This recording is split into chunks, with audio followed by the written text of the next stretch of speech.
Dan and Phil may not have made us gay per se, but the inner suppressed gay inside them attracted the inner suppressed gay in us, and we were just drawn together, and we're like, I don't understand why I like this so much, but I'm here and I'm having a good time, so I'm jiving with it. And then one day we're like, oh, wait, we've all been gay this whole time. It is very often in our human nature to ship two people, places, or things. I could arbitrarily assign genders to these collections of items on my drawer, and people would start to ship them if I assigned personalities to them. Like, this is the butch, this is the femme, this is the NB.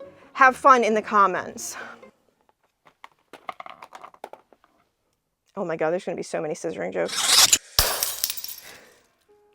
Y'all, my fandom heart just cannot take it recently. So many developments and so many fandoms on so many things. And today, the video that I didn't know if I would ever see, although parts of me definitely wanted to see, Dan and Phil actually coming out and saying, yes, we are in a relationship. We've been in a relationship since the beginning, in one of the most beautifully done videos that I've seen in a long while. I think one of the things about Dan and Phil is that I don't think they get appreciated enough for their artistry. I think very often, and this is something we're going to discuss a little bit later, their relationship or their status or whatever overshadows a lot of the more artistic choices that they have. And very often I just think YouTube content in general isn't taken terribly seriously, but like the production on this video, the way they handled it was really truly beautiful, and they deserve a ton of credit for that. One thing that is very important to me on this channel is to recognize creators who are making art that isn't necessarily getting appreciated as much as I feel like it deserves to. Very often this type of art is not appreciated by academia, and thus it is not taken seriously and analyzed deeply by a lot of people, and that makes me sad. I really love the choices that they made, including like literally burning the bed, the very iconic Dan and Phil IKEA bedspread covered bed. I think that was a really interesting way of handling things artistically. It was really beautiful. If you haven't watched the video, I really highly recommend that you check it out, even if you're like, well, it's 45 minutes and all they're gonna say is, yeah, you were right, we're dating. If that is your takeaway, I really think that you should watch it because it really was beautiful. At this point, I have watched Dan and Phil for over a decade now. They were a tremendous inspiration in a lot of the content that I created myself. It's why I went into making Sims content initially, but then as I kind of like overcame the kind of like shy and reservation that I had about myself, that I realized was rooted in a place of like being insecure about my own identity. And especially watching Dan and Phil's coming out videos, especially Dan, really allowed me to consider some things that I had not yet considered as a creator. I had originally planned on trying to conceal my identity and not making that too big of a thing. Obviously, if you watched a lot of my videos, very much gay stuff comes into play a lot here. They also just use all of the artistic mediums that are available to them very well, whether that be social media and videos on YouTube, whether that be actually going out and performing stage shows, even with the fact that like they obviously don't have the type of budget as like a lot of bigger figures do. They still manage to put on an incredible show and have a lot of creativity and a lot of artistry, even in a smaller scale. And I'm really hoping this opens up a lot of new avenues for them, because I'm always interested in seeing more about and from them. Now, I want to tie in Taylor Swift and specifically the Gaylor movement, because I think it's very interesting how Dan and Phil might be dating and Taylor Swift might be gay. That both of these fandoms have a lot of interesting similarities and also a lot of differences. Obviously, with fannies, a lot of folks have been waiting 16 years to get it confirmed. Are they actually together? Is this actually a relationship? What have you? A lot of people can be really patient in their fandom if they know deep down in their heart of hearts that they are right. I often say that Taylor Swift has the eternal curse of wanting to be a storyteller and wanting people to listen to her stories, but people are always inevitably more interested in the tawdry details of her torrid dating life than they are at anything fictional she makes up. Her relationships always get more attention than any level of her artistry. We never see a tabloid that's like, oh, she made a really great music video, but she does make really great music videos. And I think Dan and Phil are kind of in a similar predicament, where often the interest in their private lives and the interest in like, are they gay? Are they dating? What is the status of their relationship? Yada, yada, yada, is getting more attention than the art that they're making, the artistic choices. And they specifically wanted to be entertainers. They want to entertain the audience. audience, and that has put a lot of pressure on both their relationship and also their careers, and that was something that they talked a lot about. There are so many really interesting things in this video, and so many things that I want a lot of people, if you ever dream of being a content creator or making YouTube videos or being a TikToker or what have you, I really think that these videos and the videos where they came out are integral to watch, because whenever you have a relationship with a fandom, there's kind of this expectation of authenticity. And like a lot of people may think, oh, it's gonna be so good if I'm in this relationship and it's so beautiful and everybody thinks it's beautiful, so I get a lot of fans.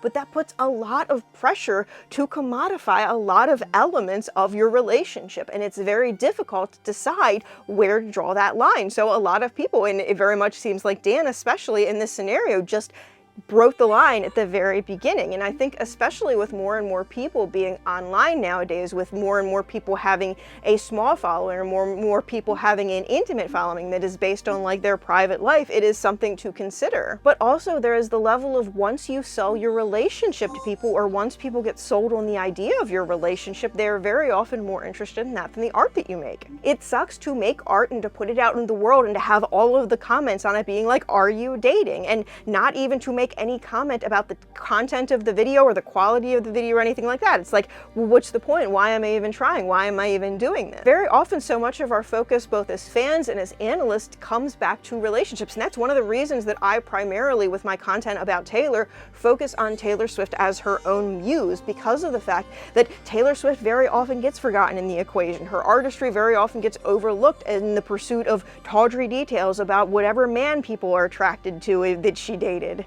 And whilst muses and fans are both an integral part of the triad that is the artist, muse, and fan relationship, and all of them are important, very often we forget about the artist and the artist's needs and the artist's desires in pursuit of the muse information about the muse, tawdry details of the muse, to satisfy us, the audience. But there's also the level of people wanting to pigeonhole performers. Once they see you in one specific light, they don't want to see you in another light. And that goes double when we're talking about comfort content. When people are watching content for comfort, they want it to be predictable. They don't want to be struck by things that make them uncomfortable. And unfortunately, orientation is often one of those things. People don't necessarily want to come across something that makes them think too much about themselves, especially with sexuality, because we all have a lot of shame regarding it, because many of us are coming from a culture that only views one very narrow definition as normal, and anything outside of that, which most people are outside of that, is viewed as weird or abnormal. So coming out can leave you in a position where you lose a lot of fans who only want to see you as straight, while simultaneously getting a number of fans that only want to see you as gay and don't really care about the other stuff that you do if it doesn't directly relate to that. And also, as Dan and Phil said, confirming the details of a relationship or the existence of a relationship or something of that nature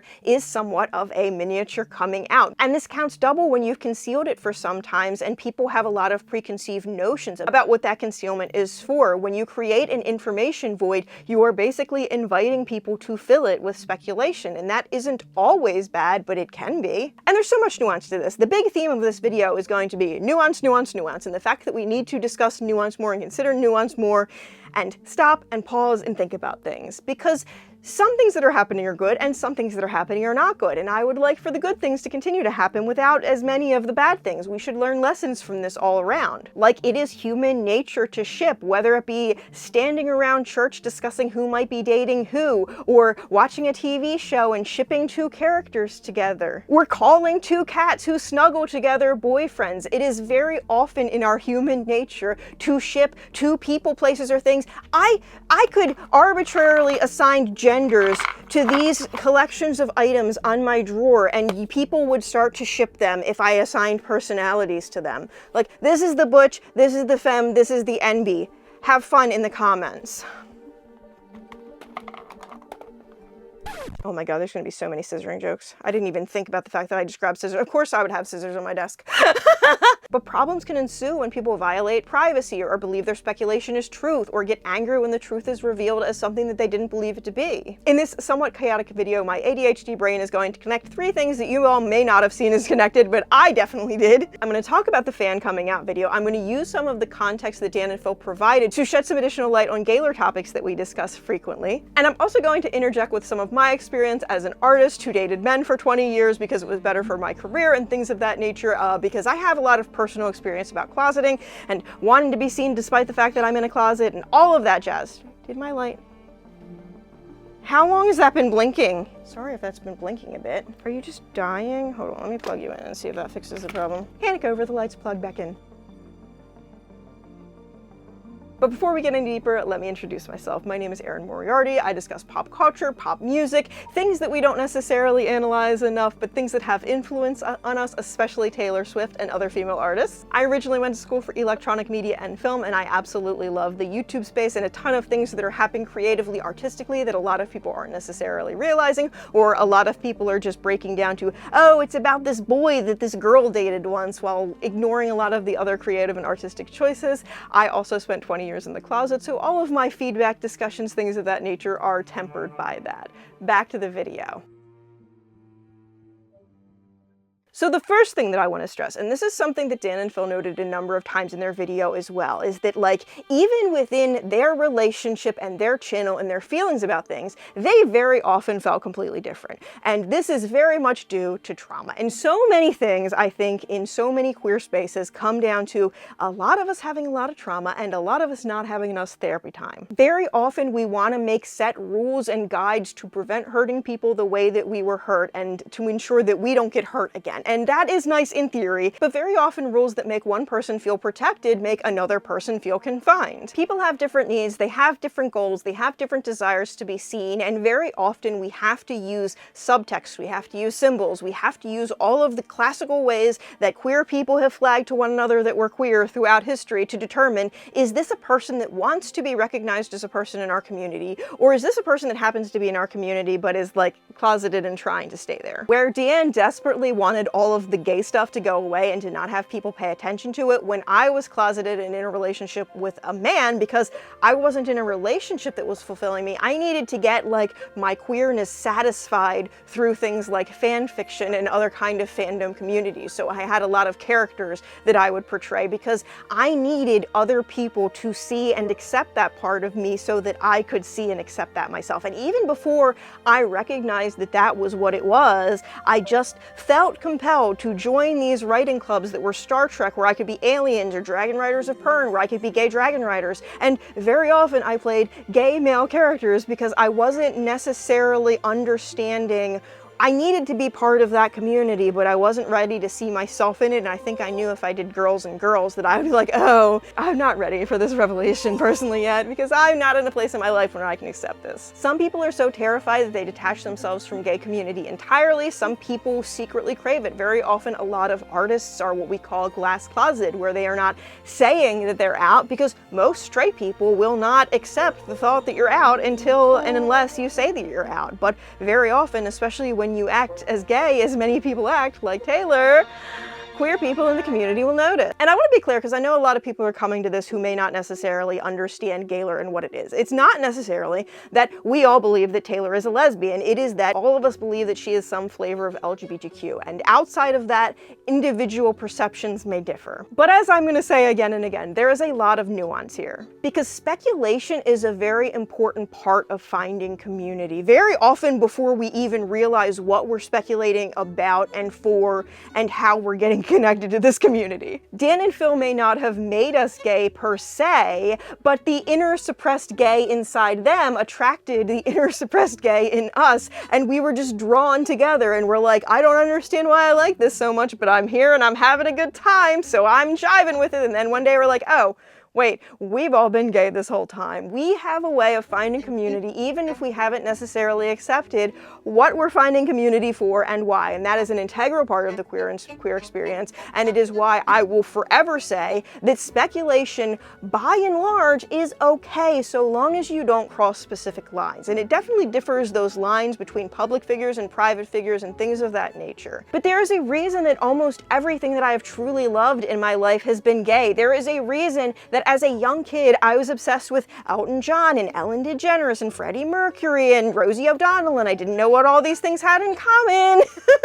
But one day I did. And it doesn't even have to be real people. It can be fictional characters as well. So many of us were obsessed with Ursula and Scar and Jonathan Brandis in that movie where he dressed up as a girl to play soccer. It gave me feelings for a while. Whether deliberately or subconsciously, we are drawn to find community. That is why found family is such an integral part of queerness, and being a part of the community. Coming together as a community, having the affirmation, the acceptance from the community is incredibly healing, and very many of us need healing. And because we were able to find Dan and Phil, that provided Dan with an audience that was willing and able to accept him when he did come out. And honestly, I think Phil would have been accepted either way. Sorry, not trying to diss on Dan. I'm just saying, Sunny Boy gays have never really had a hard time, even, you know, everybody wants to like a Sunny Boy gay. But unfortunately, because of the trauma, that wasn't necessarily enough for him to like fully heal. Like, so many of us don't necessarily realize how much baggage we carry around from those years that we were in the closet. Like, especially because I didn't necessarily suffer homophobia directly, I didn't really think about just how bad being in Catholic school had been for me until I really started to go to therapy and try and uncover those things. And I think one thing that leads to drama both in the Fanny community and the Gaylor community is the fact that everyone involved has unresolved trauma and no therapy and come from very homophobic faith or family structures or adjacent to such structures, and subconsciously all knew that we needed queer community to heal, but we did not have the knowledge to apply boundaries to ourselves and to others in the situation at hand. And look, before anybody is feeling offended in the comments, this is a cell phone as well. Very often they're cell phones as well with me. But also another thing about their video is they made it really clear the various reasons why a performer might want to continue to stay in the closet even if their fandom might accept them. Dan and Phil's video was a really good reminder of the myriad reasons why performers may want to continue to stay in the closet today. And now I have had some people ask me, Erin, how could you be a Gaylor when you see how much fannies and fandom hurt Dan? And I think one of the biggest elements of this is because Dan and Phil really seem to try and avoid the speculation as much as possible, whereas Taylor is consistently fanning the flames. Like, every single time she makes a creative choice that the Gaylors glom onto and are like, oh my gosh, hairpin drop, that's gay. All of those things, she doesn't shy away from those things. She doubles down. She uses them more and more and more. We've gotten more and more and more hairpins as though to say, hey, I know what it means and I'm continuing to use the symbol this way. I don't think Gaylors would be as convinced as they are if it weren't for the many and numerous and frequent ways that she plays into the very things that we're commonly speculating upon. No one is making Taylor make everything look like a lesbian flag. Nobody is making Taylor drop so many hairpin references. Nobody is making her wear every lesbian fashion statement and every ugly lesbian shoe possible for the past 20 years. A common phrase in the Gaylor community is that Taylor is #1 Gaylor. And just like I said a little bit earlier, some people want to be able to have the benefits of being more directly in communion with the queer culture. They want to be more glass closeted. They recognize that until and unless they formally come out of the closet, a lot of people will not accept them as LGBTQ, and they dance around in that little space. And I do think that having a fan community that actively speculates that you're gay and still supports you sends a good message to a lot of artists, whether the artist in question is queer or not. One thing that I will say though is, as somebody in my 40s, as someone who has seen a number of artists that I have loved come out of the closet, I am very, very, very, very, very, very seldomly wrong about this. And again, ultimately, I think that if boundaries are upheld, it can be a good thing, a healthy thing for a lot of people involved. Even if it's just the fans that see, oh, hey, if this person is queer, like, there is nothing wrong with being gay. And I've seen a lot of people that are like, oh, well, if you speculate that so-and-so is gay, then like maybe the government is going to start to believe that they're gay.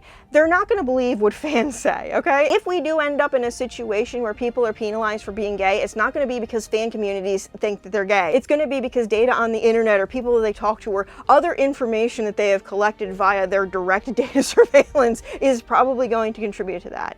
Most people who are not part of the LGBTQ community, and even a lot of people that are a part of it, do not believe it when we speculate that somebody is gay. Like the cultural precedent of just seeing every single person as 100% straight until and unless they come out prevents so many people from just being convinced by a fan movement until they're like ready in their mindset to do that. Statistically, a ton of people throughout the years have been closeted. A big one that I bring up a lot is Whitney Houston, who felt like she had to stay in the closet for her career, who broke up with her girlfriend, who was somebody that was a really close confidant of hers, and a lot of people near her believe that she would still be here today if she would have been able to safely come out of the closet. Like, queer people have historically made your media. The things that make somebody feel recognized and accepted in Hollywood are very often very appealing to members members of the LGBTQ community. And most entertainers are just theater kids who are really successful. And what do you know about most of the theater kids in your school? Were most of them straight? When you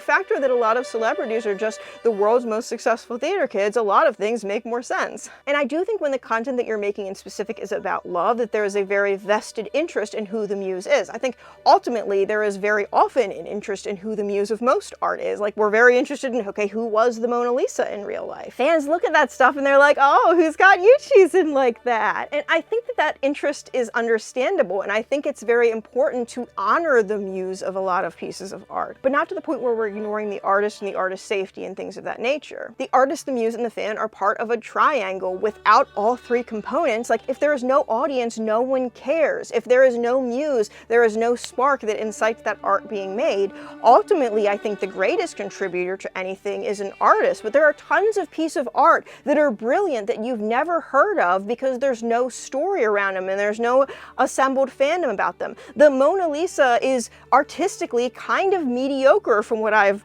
heard from art people. There are a lot of people, or there are a lot of art pieces that deserve the interest more than the Mona Lisa, but because there's a great story surrounding it, it has attracted a fandom. With that fandom, it has achieved a popularity that means that, like, it will never die. The artist behind it will never die. It's so fascinating to consider all three of those components coming together for the Mona Lisa to become what it is today.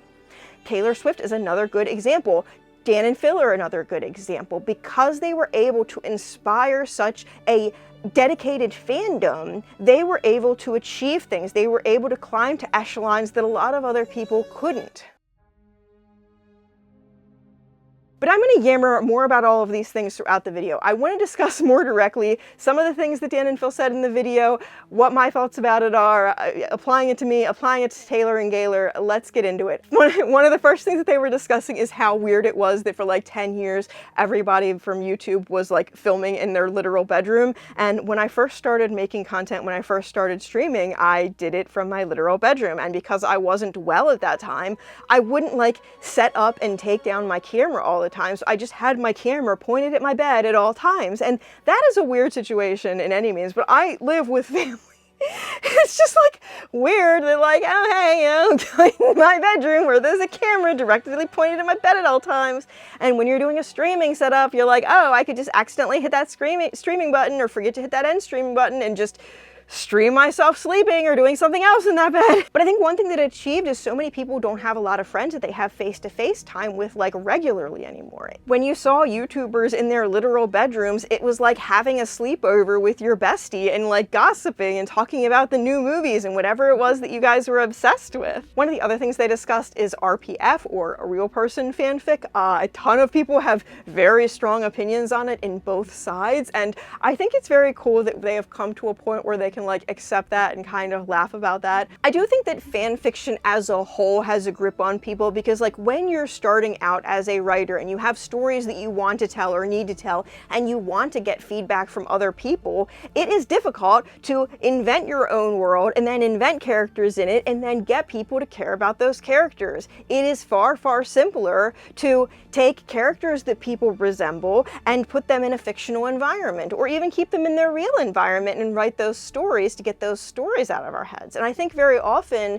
fan fiction and the way that we use celebrities as avatars for things that we're not prepared to face IRL are really important psychologically, especially in an era where a lot of queer people feel left behind. Like, frankly, a lot of people start writing RPF and start writing fan fiction based on fictional properties because it's an inlet for them to experiment with more queer content and have it accepted by an audience and feel like that part of yourself might get accepted and have like an outlet for those kind of thoughts. I do think that was interesting that Dan said that humans can't stop the tendency to do it, and I think that that is really like a mature thing. I think there are a couple things. I have already mentioned the fact that the audience and that Dan were both traumatized. I also think it sucks that we don't really get an education when we're starting to become a YouTuber in like how to deal with it. And realistically, it's not just YouTube and YouTube being a new thing and people not having experience with it. Like even in Hollywood and like actual famous people, it very frequently seems like people do not get onboarded into fame well. They don't know how to assert boundaries. They don't know how to know what to share, what not to share.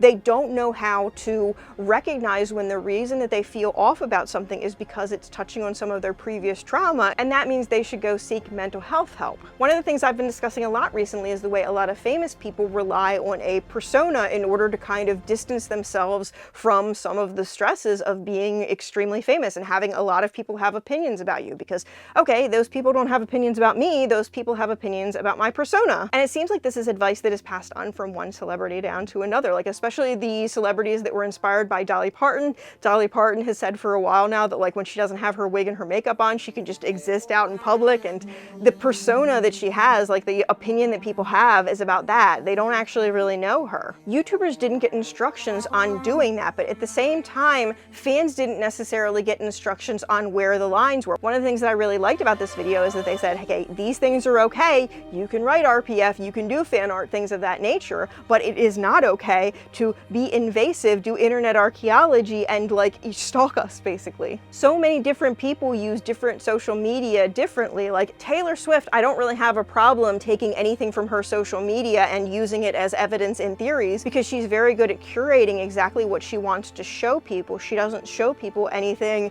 that she doesn't want them to see. But a lot of people, especially a lot of millennials, are used to sharing every messy moment online. One of the things that has been really hard for me is not sharing every little messy moment online. That is something that in the past 10 years, if you share a messy moment, everybody is just going to come and slam you in the comments and not accept the fact that you're a human who makes mistakes. I loved the segment with Phil and how he was doing the chemistry with the different parts of their personalities and why they were so effective as a comedy duo. As a solo performer of sorts, I am always like, God, I wish I had somebody to play off somebody. I wish I had somebody to bounce off. I wish I had somebody to give me feedback on.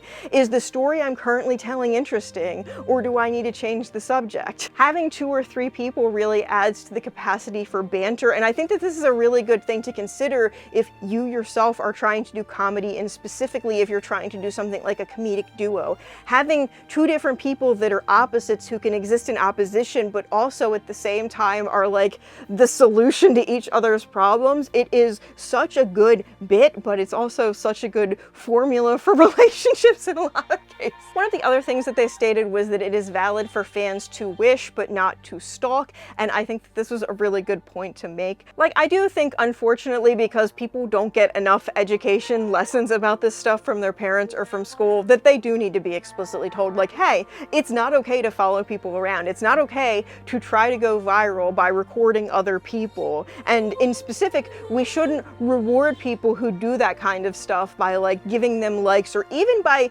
commenting on something saying that that's the wrong thing to do, because that's just going to boost that as well. It's best to just ignore, scroll on, let those things pass. And I think a lot of this does come back to consent and the fact that a lot of us don't really think of consent in the interacting with famous people sense. Speculating based on the information that people provide you with versus going to follow them in real life, they are 2 very different things. But also taking it too far to the extent where we're not noticing the other things that they're doing, the other entertainment that they're providing, constantly commenting like dating and fanny related stuff when they're making a video and they're trying to be entertaining and not saying anything about the video and the entertainment that they provided you by. It's a sucky way to handle the creator to community relationship. And I admit, like, when I've made a video in the past and I've put a lot of work into it and I've made a lot of good points, and like the first thing somebody says is just like, you're so pretty, it's so demeaning. It's like, could you notice any of the work that I did?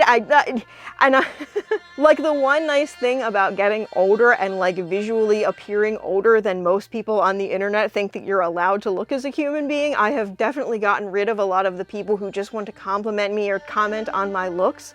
But it does really suck when you spend an hour plus filming something and then hours editing it and then figuring out all the SEO stuff and the thumbnail and title and all that, and you put it out into the world and the only thing people care about is your relationship or your looks or something equally like unrelated to the video that you've created. I understand that sucking from an artistic standpoint. Dan spoke about his efforts to counter this and how he encountered the Streisand effect, or the more you try to conceal information, the more people will invariably know that information. And while he was discussing this, I was thinking about the way that we very often treat these creators that we like Sims. We get more interested in the lives that we make for them and the fantasies that we make from them than anything that was possibly true. And I also think there's nuance to where this discussion happens too. Like, I don't think it's a appropriate to go to somebody's Instagram comments or their YouTube comments or anything like that and have deep speculations about their relationship status or things that they might be hiding or whatever it is. Your RPF should stay on Wattpad and AO3 and things of that nature. It shouldn't be going to somebody's Instagram inbox. People were not made to know what millions of other people or even hundreds or thousands of other people think about them. Like,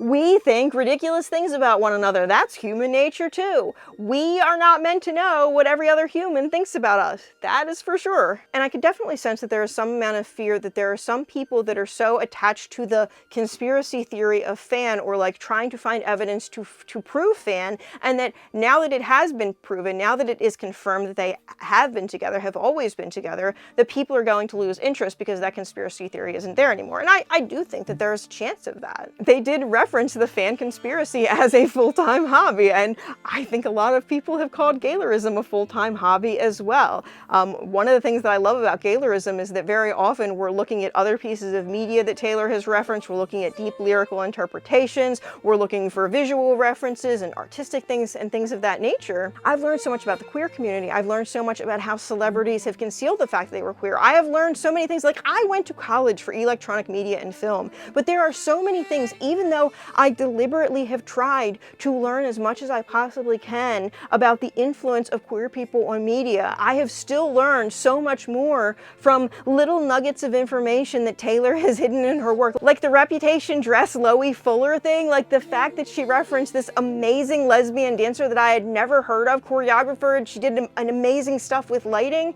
I would have never known who she was were it not for the fact I would have never known so many publications that she's visually referenced with things. I do think that ultimately in a lot of these spaces, people are developing community that understands them and has similar interests and has similar values. I think a lot of people are meeting friends that have things in common with them, especially if they don't have people that are similar to them where they're at.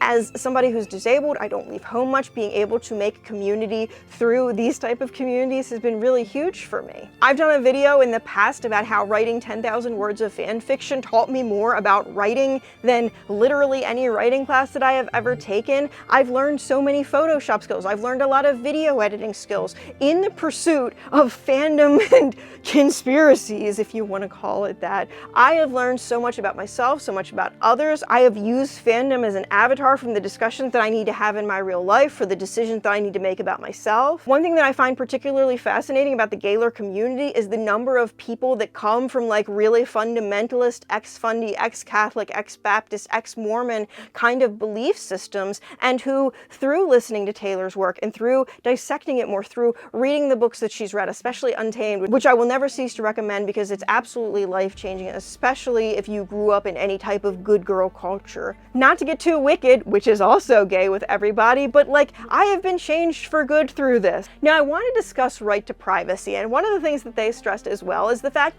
that the lines are fuzzy. Very often, this is new territory for a lot of people.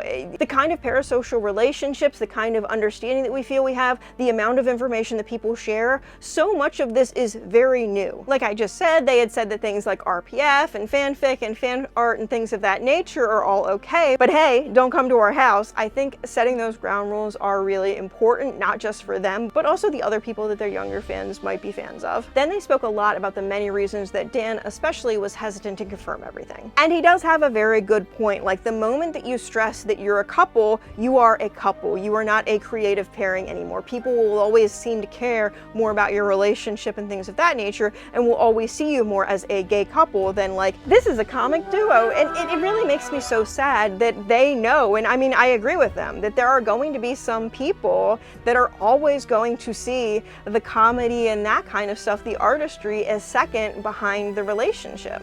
And in Taylor Swift's case, many of us believe that writing the narrative of her relationship and getting people invested in that narrative is a way that she kind of gets creative gratification out of the fact that people are always more interested in her relationships than any of the things that she says about herself or the things that she values or that are important to her. I'm sorry, I'm gonna get in a rant if I go too far. They also spoke of the pressure to further commodify your relationship. Like, if you're going to share this much, why not couples vlogs? Why not something with fans, things of that nature? And I do think, like, especially when you notice that you get more clicks, you notice that you get more interest when you're teasing your relationship than when you're doing anything creatively. Like, they've used relationship clickbait titles for so many of their videos. What are they gonna do for their videos now? But Dan also worried that, like, when you make your relationship the content, and if you end up breaking up, or if you're thinking about breaking up, that there's pressure to stay. Like, it puts a lot of pressure on a relationship that you probably don't want to be there. Like,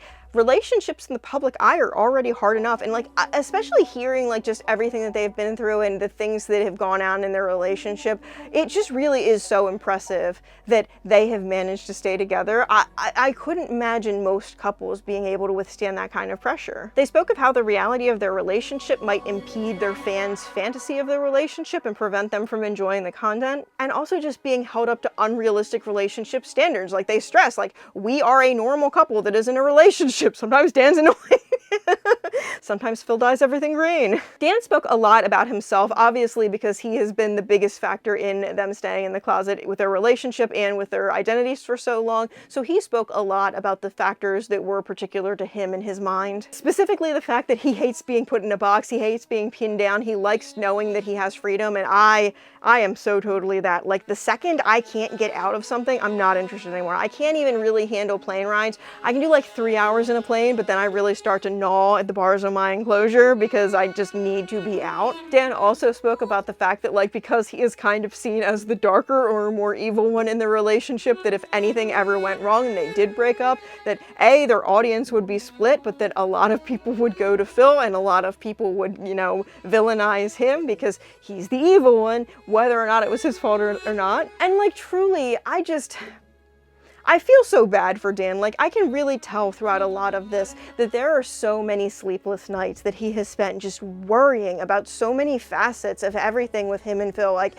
and when he was talking about the fact that he was going through like what should have been the best part of his life, like what should have been the greatest opportunity of his life, and like, sure, on the one hand it was great and amazing and all that jazz, but on the other hand, at every moment he was anxious that the shoe would drop and that, you know, something would happen and the relationship would break up or the creative partnership would break up, or all of these things, worrying about hiding from the fandom, worrying about what his family would think because he wasn't out to his family either. Like, there were so many things for him to worry about for all of those years. And I really wanted to give him the biggest hug throughout so much of this, because I have had so many similar worries about, like, am I willing to come out of the closet? It would be terrible for my career. Am I more dedicated to my career than I am to my personal life? Like, there are so many things in my life that I have had similar sleepless nights over. Another thing Dan discussed is that just like, he didn't want to deal with people's reactions to it, which I totally get. Everybody wants to be cool, play cool on the internet. When so-and-so says that they've come out after so many years, everybody's like, oh, I already knew. And I get it. Like, I get where he's coming from. This is something that has been a big struggle for him. This is a video that they put a lot of interest in artistically, or they put a lot of attention into artistically. It is very much understandable that they want a reaction that is a little more than just, oh, I already knew it, or oh, weren't they already out? And I really do hope that they are getting a lot of great reactions now. I have seen a number of those caliber of reactions. It definitely seems like those are mostly coming from outside the fandom, from people that didn't watch the video the whole way through, things of that nature. He spoke of the fact that because of their level of fame, that this is going to make headlines. There are going to be articles about this, and very often the news article headlines are not necessarily nice. A lot of times headlines suck. And specifically, if you feel like a headline doesn't accurately reflect you, and you also know the fact that most people just consume headlines and then they move on. Like, the number of people that have asserted something to me that was not true, and I'm like, why do you think that? And they're like, oh, I read this article, and then I went and I looked at the article, and the headline inferred that something could be true, but then in the text of the article, it said, oh, actually, that thing wasn't true. I can absolutely understand how, if something is so precious to you, which you can really tell that. We know that he's been #1 Phil trash since the very beginning. I can absolutely understand not wanting people to defile something so precious to you, to treat it like it's useless or unimportant, or to treat it like it's bad, or to treat it like, oh, well, I already knew. What is this? What's the big deal? Like, it clearly took a lot for him to sit down and make this video and edit this video and release this video. And there were times that I definitely had a sense that there was apprehension about, like, okay, we're doing this. He also spoke about the fact that like it's one thing for a straight couple to come out and to say, hey, we're in a relationship together. It's a completely different thing when you are gay, especially when it has taken a lot of time for you to come to terms with your own homosexuality, when you have had an upbringing that really stresses that being gay is bad, and you have really internalized a lot of trauma based on that upbringing. For many years, he couldn't tell his family that he was gay. It took him, what, like 8 years from starting to post on the internet to finally being able to come out on the internet, even though like a lot of fans are supportive. And I do, coming from not quite nearly as homophobic as a background, but you know, like I grew up in Catholic school. I grew up being told that acting on my attraction to women is something that would get me sent to hell. So I fully understand how that, especially when you have a lot of trauma and you have to process it and you have to get through it and you have to like just really face it. And it's hard to face those things. And it's especially hard to face those things when you're really busy and you've got a lot going on in your life. And especially with how fast their fame blew up, with how many things that they were doing for so many years, it makes a lot of sense that like it took a while for him to finally sit down in it and process his trauma and get to the place where he could. But in this process, this kind of recloseted Phil, because Phil had previously been out, but then because of Dan, he had pretended that he was into women. And one of the things that they were discussing was like how bad their attempts to act interested in women were, and I thought that was pretty hysterical. And in the process of a lot of people digging to learn more about Dan and Phil's past, they did internet archaeology. They found things that Dan and Phil probably forgot existed. And that digging really hit a nerve with Dan because Phil was so important to him. Dan wanted to protect the most important thing in his life. Having so many people that he perceived as trying to out them, it was really triggering on a lot of the trauma that he had from his past. And one of the things that I did not think that they would ever discuss was the Valentine's Day video. I have not seen the Valentine's Day video. I have heard enough about it. Basically, that was a video that Phil made for Dan very early in their relationship that was sweet, and during a glitch with YouTube, it ended up public. He did learn a very valuable lesson about not to post private videos on your public YouTube site, but like realistically, at that point in time, he should have been able to trust that it wouldn't get out, which I feel so sad about that whole situation because it really does seem like it really caused a lot of stress for both of them. It was a very personal moment that became very public, and once it became very public, they asked some people like, hey, this is private, could you please take this down? And people were very cruel, like it's on the internet, it's there forever. With any speculation, I think something that should be considered is, was the public intended to see this thing? Like for major A-list artists that have PR teams and have probably gone through media training and things of that nature, especially if you're not going back terribly far in their, social media history, I think it's usually safe to assume that that content was made for the public. But if you're digging back too far, I think there should definitely be some consideration, especially if it's not public knowledge, especially if it's some little nugget of history that the rest of the fandom has not noticed yet. I think it's just best to be like, was this intended to be publicly seen? Does this come from a time period when they should have known that everything that they posted on the internet was going to be seen? Or did this come before they were particularly famous and before they could have considered, oh, hey, people may see the content that we post on the internet one day? I mean, I definitely think back and I'm like, oh, if people found like some of the Dragon Riders of Pern fanfiction that I wrote in my teenage years, ooh, like...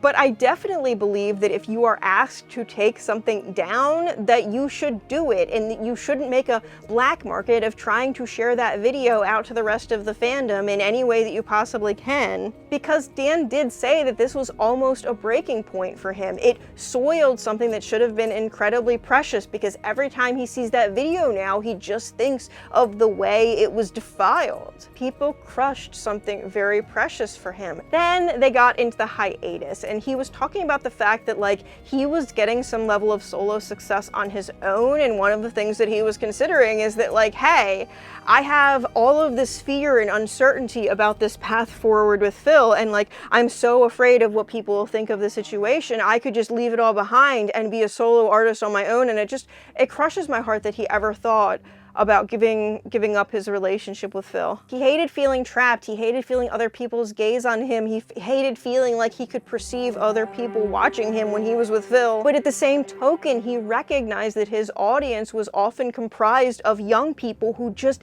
did not have the social skills or the internet etiquette skills to realize the harm that they were causing. And I think that this video was great because he was really discussing, like, yes, I understand the curiosity, I understand that people are going to speculate. I think that these things are acceptable in the realm of speculation, but I think that these things are, especially for us, out in terms of speculation. I think it was so important that he spoke of forgiveness and growth, both from like the perspective of him forgiving himself for, you know, keeping himself in the closet for so long. As somebody who spent a lot of time in the closet, and I meant to say this when I was talking about Phil recloseting, but we're going to say it here.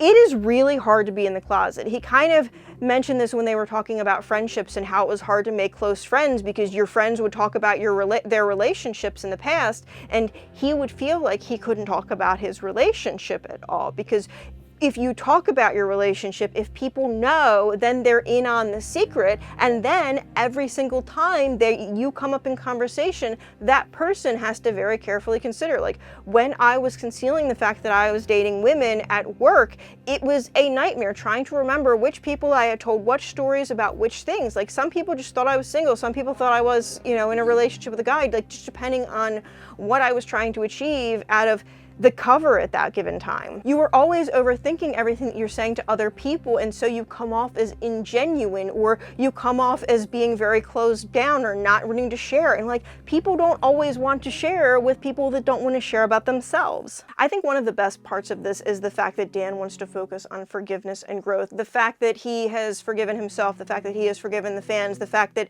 he wants to have a clean slate. He doesn't want there to be infighting in the fandom about whether or not it's okay or not okay to ship them. He doesn't want any of that to occur anymore. He just wants everything to be a clean slate and to go forward with everyone having this knowledge and hopefully being more normal about it now that we have guidelines. We know what's allowed, we know what's off limits, things of that nature. I think you're always going to have a few people on the fringes of any fandom that take things a little bit too far, that take things a little bit too wrong, that don't necessarily honor the artist what the artist wants, things of that nature. But I'm really hoping, and honestly, especially like Tumblr, the fannies on Tumblr have just been really great recently, and I think this is great for the community as a whole. I think this has been a great lesson about a lot of things for the community. So one of the other things that they discussed is why they were doing it now, and Dan was mentioning about how his therapist said that basically, like, I think you're comfortable being miserable in the closet, and I'm paraphrasing a bit. Again, go back and watch the video because I think it's worth watching. So basically, Dan's therapist said that he would rather be miserable in an environment that he understands and knows the limitations and he can control, rather than coming out and possibly being happier and healthier and being exposed to things that he doesn't expect, that he couldn't plan, that he can't necessarily be ready for. He needed to rip the band-aid off, and this was one of the segments where he was talking a lot about like how hard it truly is to be in the closet. Something that I've stressed a number of times is like, the closet is not a fun place to be. It was hard on them as creatives because they felt like they couldn't do opportunities where they might be asked too many questions. Phil was afraid of interviews because he is not a good liar and he didn't want to be put on the spot about anything. They turned down opportunities because it might result in weird questions. Teen magazines asking them questions like, what is your ideal girl? And Dan had been specifically asked by an interviewer about gay rumors in the past. And like, it does suck to be interviewed and to be put on the spot about situations that you might not be ready to discuss. And like, to know that the media might spin that into a big deal if they want to get some extra clicks that day. Dan mentioned that coming back after the hiatus had been really fun and he had been loving everything that they've been doing for the past couple of years, and he really praised the efforts of the fandom too. He did mention that it is a scary time to come out again, like with the backslide of everything, but also that is why it's so important, he feels, to do that. And for me, that's another thing. Like, I had a choice. I wasn't really established as a creator. I'm still not super established as a creator. I had a choice to stay in the closet, possibly have easier chances and easier times of things by doing it, but I really decided that now is an important time to be myself. He understands now that it's human nature to be nosy and he can't keep missing out on life because of fear. They also did announce that there's going to be a Dan and Phil podcast, and I'm so excited about this because my takeaway since the hiatus has ended and they have both come back and they're both out is just like, seeing more them being authentically them has just been so great. Like, their recent videos have been incredible. I really loved Date Everything. That series of videos was incredible. And I'm just so excited with them not feeling like they have to keep hiding their relationship anymore to see where it takes their content. It is so interesting that this is all happening at a time when Taylor has been doing more and more interesting things with her art as well. And I'm so curious to see what comes from that side of things. But that's enough about this for now. I wasn't meaning to gab for this long, but I just had so many thoughts and I loved their video so much. If you have anything to contribute, please put it down below, especially if you had a journey with the closet, with trying to be in there, with leaving it, all of those things. Again, my name is Erin Moriarty. I discuss a lot of pop music, pop culture, things that are influencing us, especially if it's gay. If you watched this long, you must have liked something, so please be sure to like, comment, and subscribe because it really helps me out a ton, and have a wonderful day.